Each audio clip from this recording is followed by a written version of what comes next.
Ginigipit nga ba sa ngayon ng Miami Heat itong si Jimmy Butler?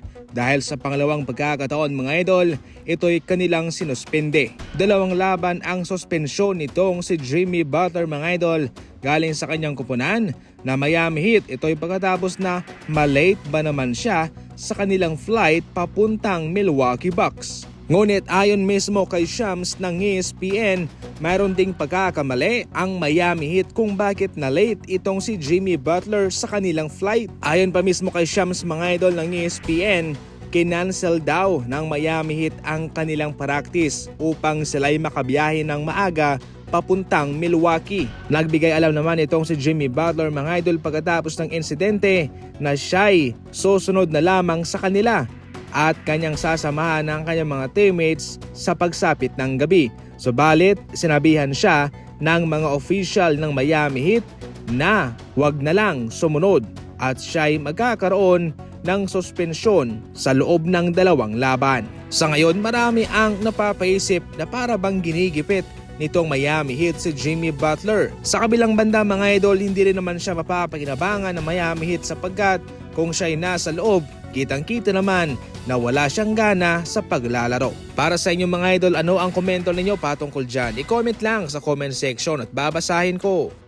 Sa kanilang pagkatalo kahapon mga idol, sinabi mismo ni Steve Kerr na naging magaling na manlalaro itong si Quinton Post dahil siya'y matibay at ang kanyang paglalagay sa rotation sa kanilang nakarang laban ay isang magandang experience para sa kanya. May center naman talaga itong Golden State Warriors mga idol, si Jackson Davis at itong si Quinton Post.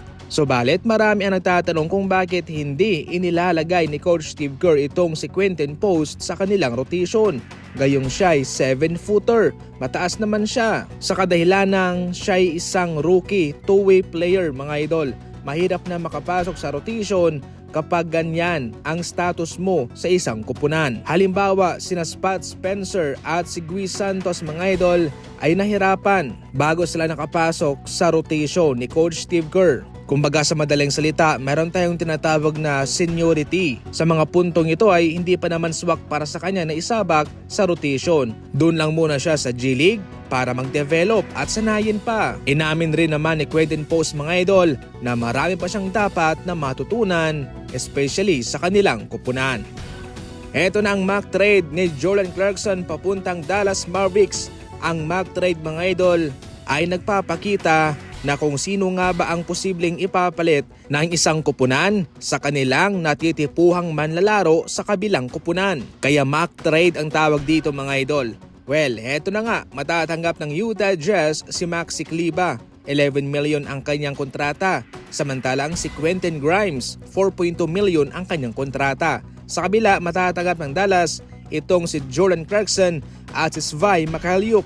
Tingnan nyo ang kanilang mga kontrata. Tama lang to dahil itong si Svi Mykhailiuk mga idol, 3.5 million sa loob ng 4 na taon. Samantalang si Quentin Grimes, 4.2 million sa loob ng 1 taon. So definitely match ang kanilang kontrata. Ulitin ko mga idol, depensa ang makukuha ng Dallas Mavericks kay Clarkson at yung kanyang pagiging spot-up shooter. Sa kabilang banda, matutuloy na itong ginugusto noon ng Utah Jazz na makuha na si Quentin Grimes. Ayon sa impormasyon mga idol, halos 3 taon na interesado ang Utah Jazz sa kanya.